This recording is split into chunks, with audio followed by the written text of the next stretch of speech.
What's up YouTube, Dale here from Zephyr, and today I am finally able to bring you an Exodia deck profile. Now this is specifically like the Millennium Exodia because it does utilize the brand new support involving the Unstoppable Exodia Incarnate, along with all of the other brand new cards we got in Infinite Forbidden.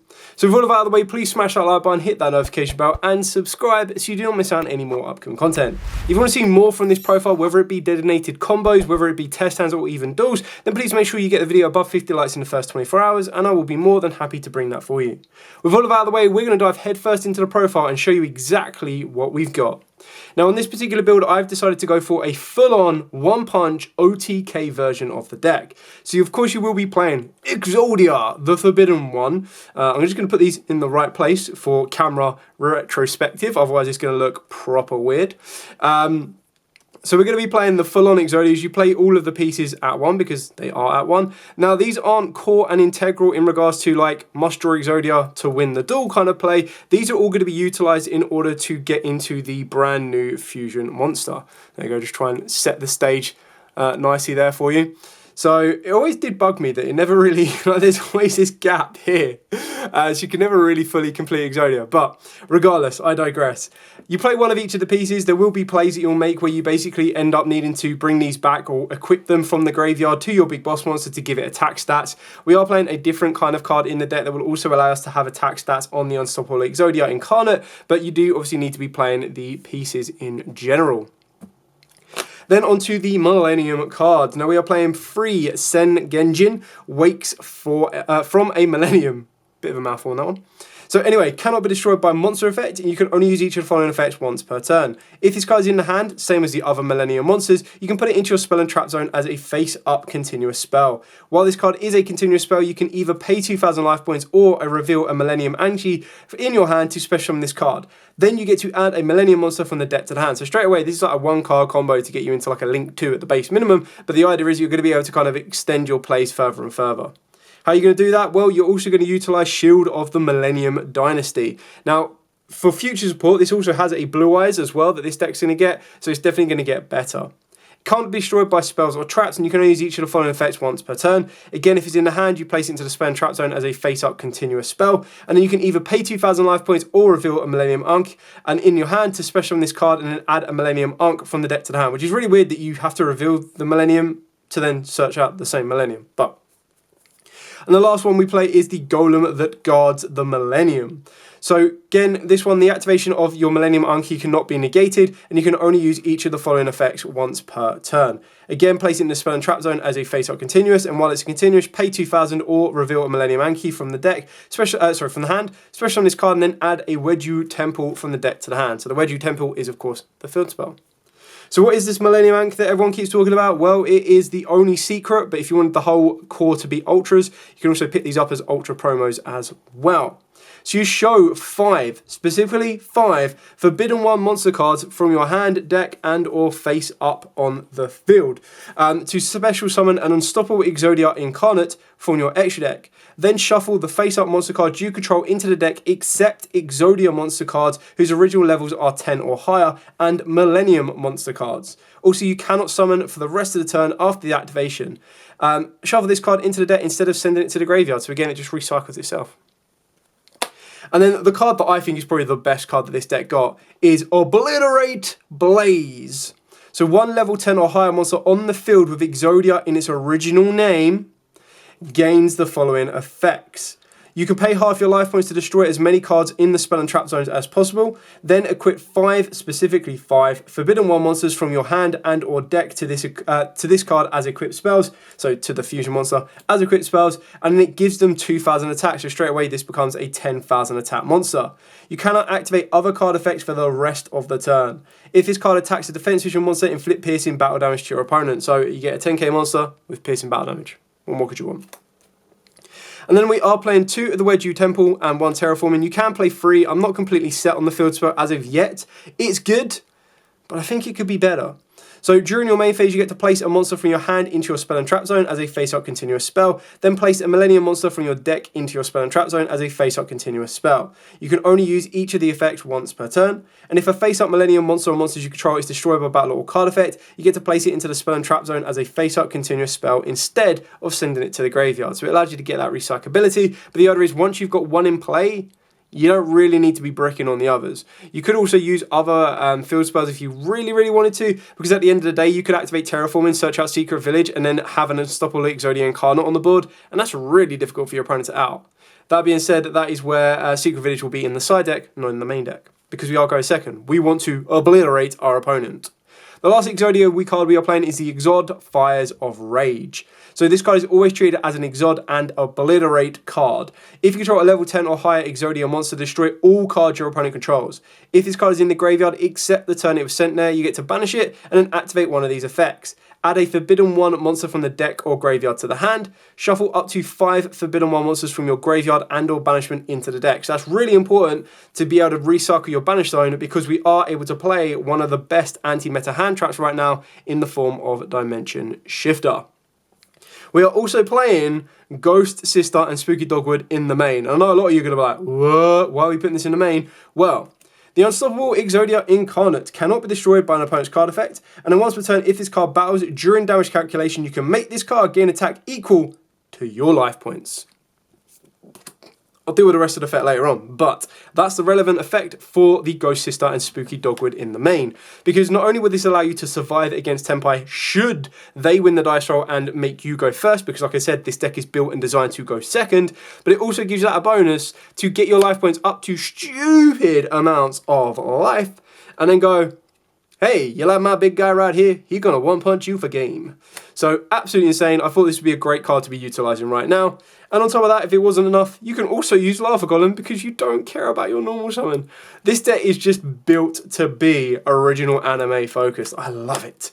So being able to utilise Lava Golem, you can use any other normal summon you want. Some people do choose to use Ra Sphere mode, but I think it's a little bit trickier to get it off the board and then do actual damage to it. Whereas Lava Golem is just like, yeah, cool, you got a 3k monster, well, I've got a 10,000 attack monster. I can even get it stronger if I wanted to. And then we are playing board breakers in the form of Mind Control, Change of Heart, and Snatch Steal. In place of Lightning Storm, I decided to go with Prankatops, just because it gives me that additional monster on the board. It gives me that quick effect to deal with something like Skill Drain, which might be a bit of a pain in the backside should you come up against it, and it just gives me a little bit more versatility. We've also got 1 Trill Tactic Talents and 2 Trill Tactics Thrust, because like I said, we are designed to go second. Your thrust could be direct access to Lightning Storms if you wanted to. When you are forced to go go first, that's when you can look at in cards like there can only be one, because the only one you want on the board is a Spellcaster. Everything else is Beast Warriors, as well as being a Rock and a Warrior. So you've got different types. Playing a Floodgate in the form of there can only be one is absolutely fine. Then you can also utilise stuff like anti-spell if you wanted to. You could go for more direct board breakers. You can side in specific hand traps. It really depends on if you feel you're going to end up going first or second. So that's it for the entire main deck. Moving on to the extra deck. So for the extra deck, we are playing 3 of the Unstoppable Exodia Incarnate. I'm currently waiting on my other 2 copies to turn up, which is why they look different colours. So, 5 Forbidden 1 monsters.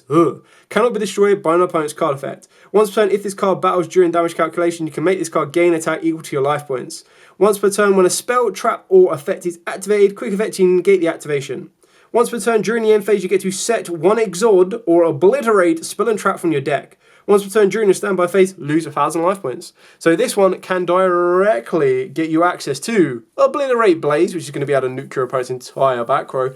But it can also get you to the one-off, which is probably buried right at the bottom of the deck profile, as I've just done it. The Exod Fires of Rage, which will basically be an entire board wipe. And I love the artwork they chose on this one. So Exodia versus the Blue Eyes Ultimate Dragon. Oh, love it. And then this one is the Obliterate Blaze, which is in Season 4, I believe it is, of the original anime. Absolutely love that reference. Carrying on with the rest of the extra deck, of course, we've got the 1 Link Spider. Now, this is purely because we are playing Selene. Selene can bring back one of the pieces of Exodia, and then you might need to turn it into an effect monster. More times than not, you just be able to bring back Exodia, the Forbidden one, nice and easy. But then also, just in case you can't, you go for Link Spider. We've got Pentastag. If you can't get to your Obliterate Blaze, you have an ability to still do piercing battle damage with an Unstoppable Exodia. Now, keep in mind, this will only work if your life points are just crazy higher, and that's why Dogwood is in the main. IP Masquerena, pretty much just a staple toolbox on this one. Moon of the Close Heavens, SP Little Knight. And then one that is probably more specific for the deck is World Gears of the Theological Demiurge. I always get it wrong, but hey-ho.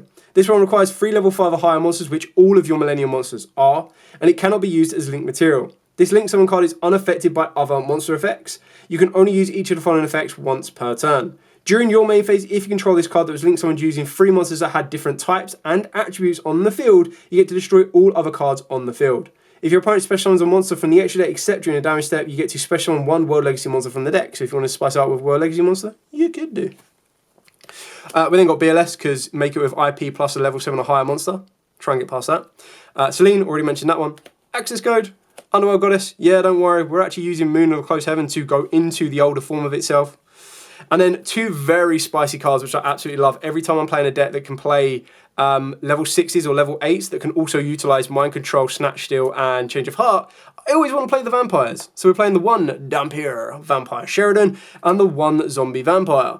Why are you playing these? Well, both of them have the same effect, that if you use a monster or monsters with a level that is owned by your opponent, for the XYZ summon of this card, treat it as a level 6 or a level 8. So basically, when you are utilizing your level 6 in the form of, wherever it may be, the Golem, and the level 8 in the form of the Senjin, then you get the ability to steal one of your opponent's monsters with a Mind Control or with a Snatch Steal or even a Change of Heart, and then you go, cool, rank 6 into Dampier. Dampier has the additional effect that once per turn, detach a material from this card, target a card your opponent controls, send it to the graveyard.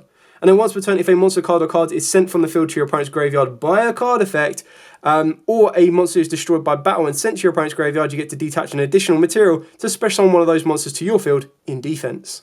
The Zombie Vampire, most people should be aware of what this can do right now, but you detach a material and then you get to excavate the top 4 cards of your opponent's deck and your deck, and then you get to add one of those, or special summon one of those monsters sent to the graveyard by the effect to your field. So again, just an extender. This can get you into an SP Little Knight very easily, and when you're trying to put on a 10k boss monster onto the board, you're basically going to try and one-punch your opponent, so it doesn't matter that you can't attack directly if you do go into the SP Little Knight.